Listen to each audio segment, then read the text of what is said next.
मैंने 31 वर्ष वो दंश झेला है, मैंने वो प्रताड़ना झेली है कि मैं भाजपाई होने के नाते वहाँ प्रताड़ित था। बीएसएफ में जब से भारतीय जनता पार्टी में मनोहर लाल शर्मा जी आए हैं तब से यह मामला और तूल पकड़ लिया है। पार्टी का कुनबा बढ़ रहा है, हमने कहा कि स्वागत है उस बात का, लेकिन क्या यहाँ आकर के वो हमको प्रताड़ित करेंगे, वो हमको खत्म करना चाहेंगे, ये मैं पार्टी से पूछना चाहता हूँ। क्या मनोहर लाल शर्मा जी इस चीज़ को सार्वजनिक करते हैं या नहीं करते, क्योंकि भारतीय जनता पार्टी अपने आप को साफ सुथरी पार्टी कहती है? कि भारतीय जनता पार्टी के नाम पर आकर के वो लोग अपने उन कुसंस्कारों को जारी रखें और हमारी छाती पर मूंग दलें, ये हम नहीं होने देंगे।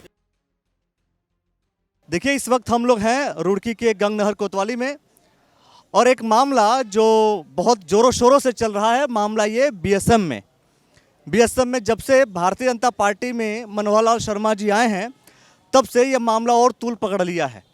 मामला ये है कि वो बीएसएफ पे अपना आधिपत्य स्थापित करना चाहते हैं, लेकिन आज अनिल शर्मा जी, डॉक्टर अनिल शर्मा जी के साथ कुछ ऐसा मामला हुआ जिस वजह से वो गंगनहर में आ गए। क्या हुआ मामला एक्चुअल में? दरअसल अखिलेश जी, आपको भी जानकारी है कि हमारे भारतीय ब्राह्मण समाज के सम्मानित नगर अध्यक्ष जी ने एक प्रेस कॉन्फ्रेंस की थी और उसके माध्यम से उन्होंने कुछ खुलासे किए थे कि किस तरह से बीएसएम महासभा के अंतर्गत चलने वाले विद्यालयों को उनको चैरिटेबल ट्रस्ट बना दिया गया है बलवंत सिंह मुखिया जी के नाम से। तो पहली बात तो ये कि वो एक रुपये से खड़ा किया गया संस्थान आज वो व्यक्तिगत एक परिवार का हो गया है, यही उन्होंने बोला था। उसके पैरेलल वहीं तभी एक झूठी रिपोर्ट हमारे अध्यक्ष जी के और हमारे माले महामंत्री अरुण जी के, हमारे उपाध्यक्ष बिट्टू शर्मा जी के खिलाफ हो जाती है और उसमें क्या होता है कि वो 2 करोड़ रुपए मांगे हैं और कुलबीर सिंह पुंडीर, एक जो 7 वर्ष पूर्व जो वहाँ से सेवानिवृत्त हो चुका है, 2016 में उसका रिटायरमेंट था, लेकिन उसने फर्जी दस्तावेजों से, ये भी आप नोट रखिए, फर्जी दस्तावेजों से 2022 तक की नौकरी पक्की कर ली थी। लेकिन जब विभागीय जांच चली, कुछ सूचना के अधिकार से लोगों ने करा, तो उसने क्या करा, फिर उसने 2 वर्ष पूर्व वो सारा सरेंडर कर दिया, रिकवरी उससे हुई और वो रिटायर हो गया। लेकिन अभी भी विभाग में ये बात चल रही है कि उसने पैसा वापस कर दिया, लेकिन जो अपराध उसने किया उसकी सजा तो अभी तक नहीं मिली, वो अभी उस घेरे में है। उसके लड़के रचित पुंडीर ने बीएसएम सेंटर से पर्चा उठवा था और वो आज भी जेल में है। तो कुलबीर सिंह ऐसा व्यक्ति जो हमारे अध्यक्ष जी पर 2 करोड़ मांगने का आरोप लगाया, तो हास्यास्पद है, वो फर्जी रिपोर्ट थी। कल हम भारतीय ब्राह्मण समाज के लोग हमने वहाँ पर गए एसपी दयाल साहब के और हमने कहा कि ये रिपोर्ट फर्जी है, इसकी माइन्यूटली इसका इन्वेस्टिगेशन करके और इसको रद्द किया जाए और फर्जी रिपोर्ट दर्ज करने वालों के खिलाफ 182 के अंतर्गत किया जाए। ये मामला तो कल तक का था। मामला ये, फिर इसके बाद आप गए कॉलेज में, फिर क्या हुआ? हाँ, जब मैं आज कॉलेज गया, आज फ्रीडे था, मैं बच्चों की फ़ीस ले रहा था, मासिक फ़ीस भी और बोर्ड की फ़ीस भी, तभी चपरासी मुकेश मेरे पास आता है। उसने कहा कि साहब ने आपको बुलाया है, प्रधानाचार्य जी ने।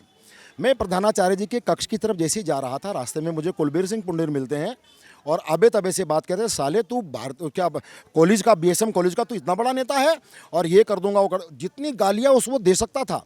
मैं शिक्षक हूँ और मेरा ज़मीर गवारा नहीं करता कि मैं मीडिया के सामने भी वो गालियाँ दूँ, क्योंकि वो बहुत अशोभनीय है। उन्होंने कोई हद नहीं छोड़ी।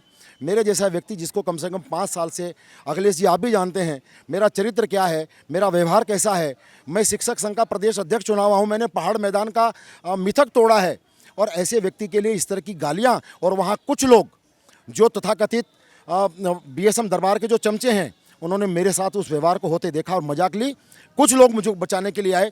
बाय द वे, वहाँ डॉक्टर सम्राट सुधा जी भी किसी के एडमिशन के लिए वहाँ आए हुए थे। एक वहाँ जितेंद्र सिंह लड़का है, वो मेरा पूर्व छात्र रहा, मेरी कक्षा में रहा, वो भी वहाँ पर किसी का प्रवेश कराने आया हुआ था। उन्होंने मुझे बामुश्किल बचाया और तब जाकर के वो गालियाँ देता हुआ चला गया। तो आप देखिए कि मेरे लिए बड़ा दुर्भाग्यपूर्ण है। और मैं तो ये कहूँगा कि मैं अपनी पार्टी से भी पूछना चाहता हूँ, मैंने अपने जिला अध्यक्ष जी को, नगर अध्यक्ष जी को और विधायक जी को मैंने बता दिया है कि उन लोगों को जिनको आप पार्टी में लाए हैं, यदि वो अपने पुराने कार्यकर्ताओं के, मैंने 31 वर्ष वो दंश झेला है, मैंने वो प्रताड़ना झेली है कि मैं भाजपाई होने के नाते वहाँ प्रताड़ित था और आज वो भी इसी पार्टी में है। पार्टी का कुनबा बढ़ रहा है, हमने कहा कि स्वागत है उस बात का, लेकिन क्या यहाँ आकर के वो हमको प्रताड़ित करेंगे, वो हमको खत्म करना चाहेंगे, ये मैं पार्टी से पूछना चाहता हूँ कि ऐसे लोगों को क्या हमको मारने के लिए आप लाए हैं? ये हमने किया। ये तो वही सवाल तो यही है ना कि ये तो पार्टी के आप ही के लोग हैं भाई। अध्यक्ष जी इसके अंदर हैं, निशंक जी हैं, विधायक जी हैं, सभी लोग इन्वॉल्व हैं, बड़े बड़े पोस्टर्स लगे पड़े हैं पूरे शहर में, तो वो आपके ही पार्टी के लोग हैं। फिर तो सबको हमने संदेश भेज दिया है। जिलाध्यक्ष जी से बहुत सौहार्दपूर्ण वार्ता उसमें वार्ता हुई।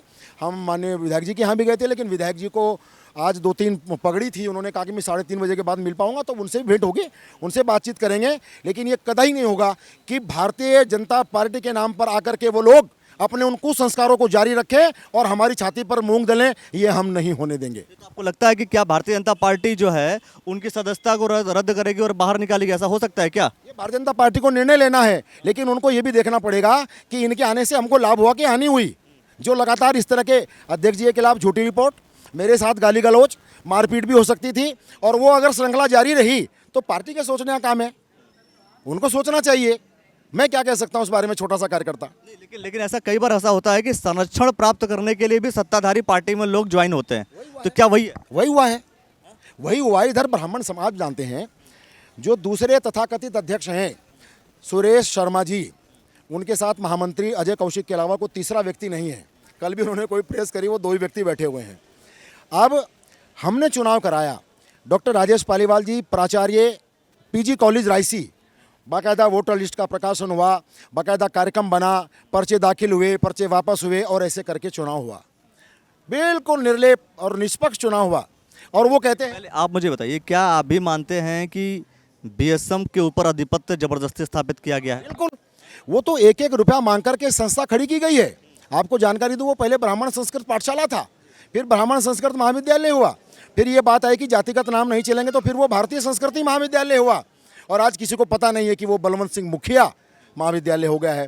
चैरिटेबल ट्रस्ट बन नहीं सकता, एक परिवार के सारे लोग उसमें हैं। मैं पूछना चाहता हूं कि वे बता दें कि महासभा को समाप्त करने के बाद में चैरिटेबल ट्रस्ट कब बना, क्यों बना, और उसके पदाधिकारी कौन है, वो उसको सार्वजनिक कर दें।